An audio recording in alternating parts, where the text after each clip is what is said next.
Dhanyawad, Bharat. Namaskar, good evening.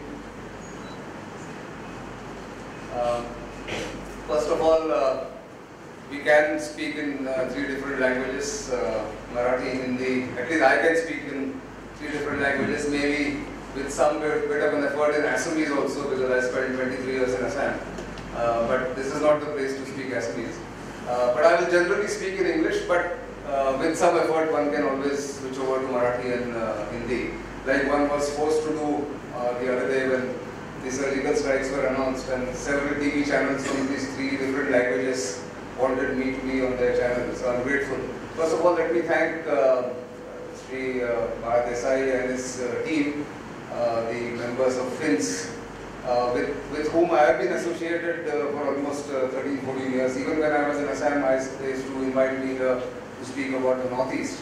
So I'm grateful that they have also invited me again to come and speak on Puri and its aftermath and India's strategic options. But more than that, I have a pleasant task of moderating the discussion, because there are more knowledgeable people than me sitting here who have been practitioners and who have better knowledge than me about what are India's options and what are the challenges post these 2 incidents that have happened on 18th and then last week.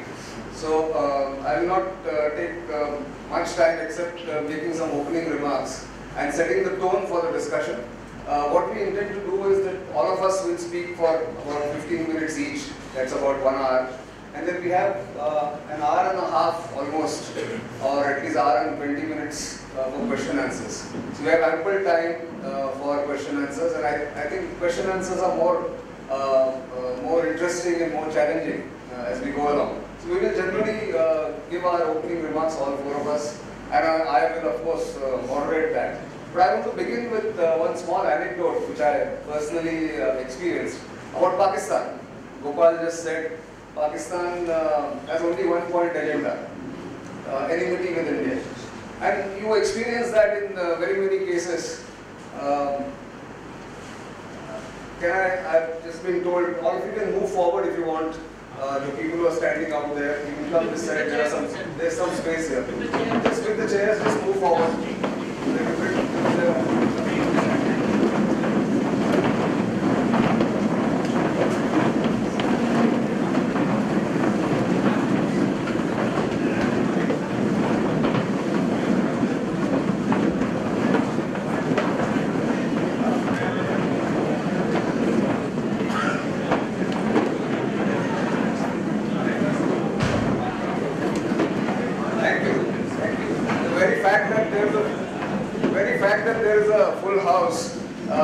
Tells us how interested people are in knowing what exactly is happening, or at least understanding what is happening. And therefore, I think it's a good occasion on Gandhi Jayanti to understand why peace is important, but peace does not mean that you keep on doing one-sided efforts. So I was speaking about Pakistan's mentality, or especially the Pakistani army's mentality. I won't say that it's a general mentality about the people, mentality of the people. But Pakistan armies, if you can settle down please. Thank you. So, I was on one of these rare occasions when the Pakistani, actually the Americans invited me on a track 2 discussion with the Pakistanis. They were South Asia members of journalistic community, academics, and think tank people were gathered together in Dubai. This was in January 2012, almost 4.5 years ago. And this was the first and the last occasion that I was invited, perhaps because my views were not very palatable. This was done by an American think tank called New America. And the panel that I was on was 3 Indians, 2 from think tanks, and I was still working with NDTV that time. And there were 3 Pakistanis. One of them was a famous journalist, Najam Sethi. All of you have heard his name. Then there was a recently retired Pakistani brigadier from the Pakistani army. And there was a professor of their National Defence University, who was a British national, Pakistani origin, but a British national who had come on a temporary assignment to Rawalpindi. And we were speaking, and our topic was, can the two militaries, India and Pakistan militaries, have confidence building measures amongst themselves? That was our panel topic. So Najam Sethi, being a very well-known, very famous man, he said, I'm going to be the last one to speak in this panel discussion. The arrangement was one Indian, one Pakistani, one Indian, one Pakistani. And the discussion was being moderated by a very famous journalist called Steve Cole, who has written a book called The Ghost Wars about Afghanistan. And Peter Bergen, another famous journalist, they were both from New America. So we started speaking, and I was the fifth one to speak. Steve Cole, the Ghost Wars? Yeah. So I was the fifth speaker, and I was trying to give an overview about the Indian military. Remember, this is 2012.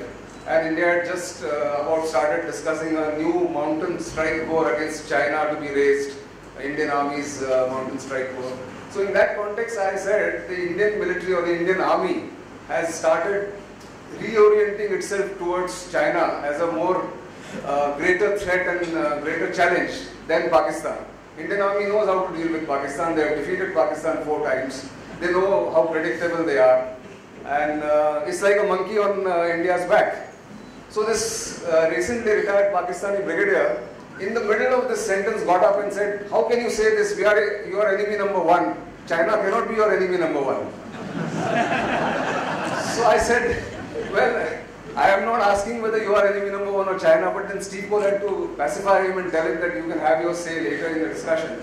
But he gave away a mindset that the Pakistani army has, a very dominant mindset, that without India as an enemy, as a very visible enemy, the Pakistani army has no real justification for its huge budget and its huge size. And therefore, let's be straight and let's get it straight. Pakistani army will continue to be India's biggest nuisance and biggest sponsor of terrorism. I wanted to share this anecdote just to tell you that the mindset remains.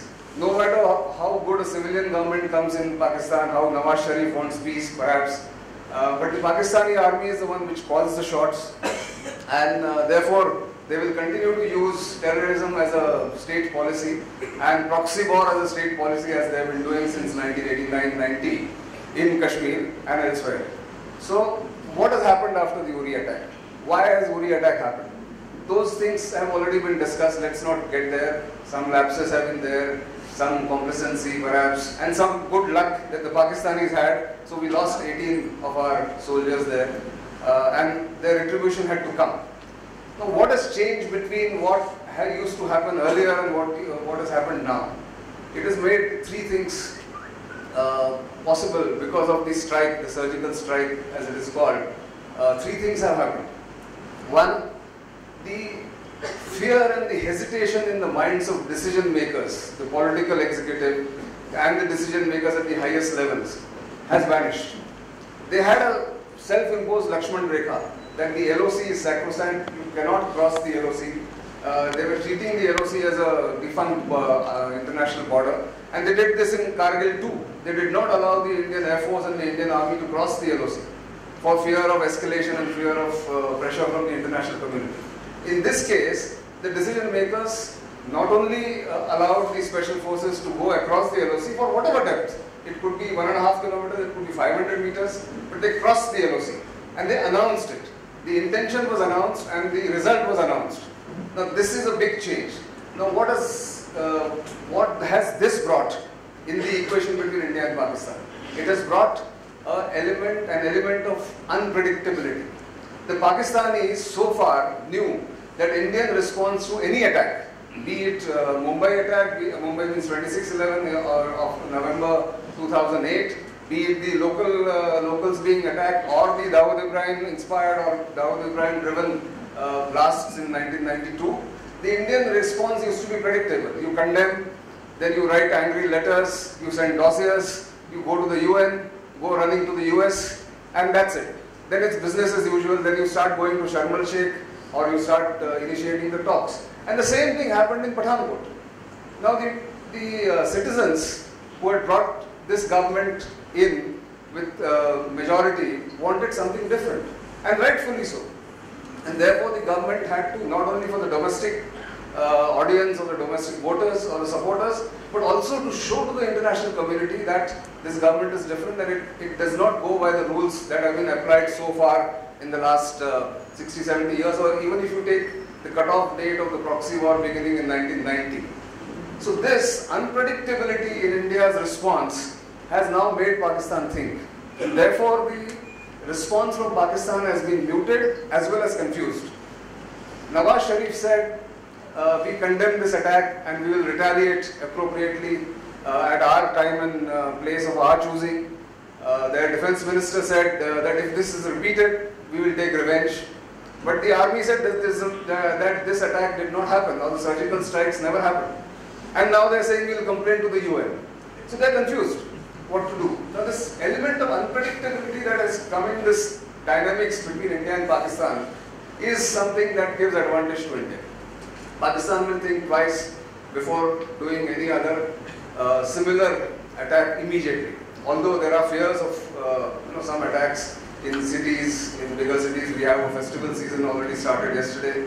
So they will have this. But this confusion is palpable.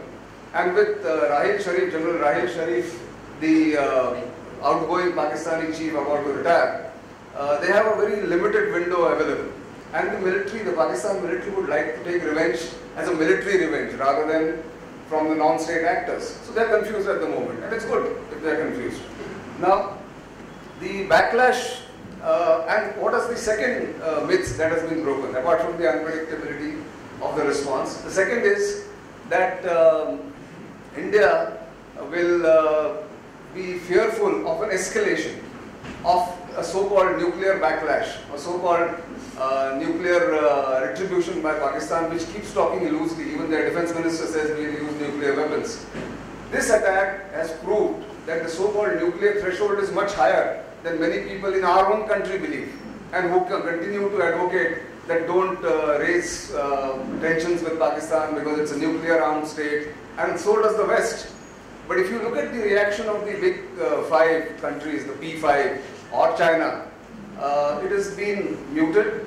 It's been largely neutral, if not supportive in some cases of India, because India has been able to prove, because of its restraint for so long, that this was a necessity. So the so-called strategic restraint has worked up to a point, but beyond this step had to be taken. And kudos to our armed forces who are always ready.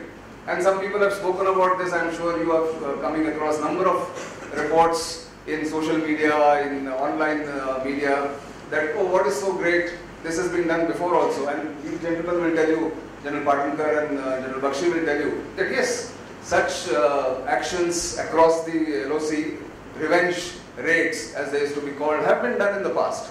But they were at the battalion level. They had an inbuilt element of deniability.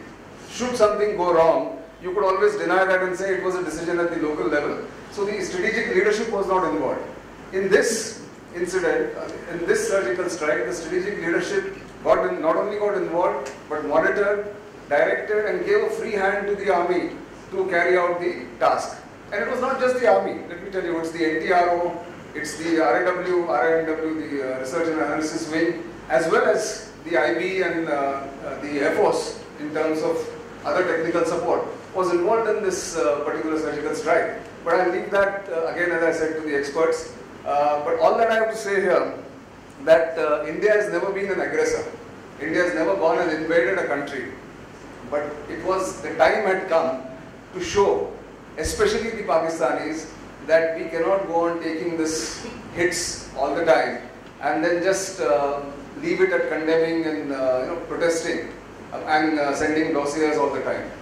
The outrage of Mumbai 2008 should have been a signal to do something similar, but it didn't happen for whatever reasons. The indecisiveness, the fear of escalation, the pressure of the international community, so that has gone. And now this has brought in a new, I would say, a template of response. And mind you, and my final thought on this, that this is not the response every time that we should expect. That is a caution that I want to bring into the colleagues here, that please don't expect, if there is a terrorist attack tomorrow, or if Pakistan attacks on the line of control and we lose some soldiers, that we are going to do another raid again. the same response cannot be applied, or same template cannot be applied every time. There could be various other responses, and which India has started doing by threatening to revisit the Indus Water Treaty, by isolating Pakistan diplomatically as far as SAARC is concerned. Even a country like Nepal, which has not been best of India, not been the best of friends as far as India is concerned over the last decade or so, has today said that we will not go to SAARC and it should be done somewhere else. Sri Lanka has also put in, and of course Afghanistan, turning around from what Ghani's policy was when he became president. We thought we would have lost leverage in Afghanistan. I think he's realized his mistake and he's come back to India's fold. So diplomatically also India is doing a lot to isolate Pakistan, which I think are multi-pronged strategies that have been applied. And we should all support these multi-pronged strategies. Don't expect a military response every time there is a crisis with Pakistan. This was good, but I think we should now stop on TV channels, especially and in social media, stop analyzing it too much. Leave it to the military professionals and the political executive. You and me are not qualified to do it, like I keep saying on television all the time, that the timing of the attack, a lot of people were mocking the present government, and what new or what different have you done from the previous governments. They have shown it. I think they should also move on and not talk too much about it. That's where I'll stop.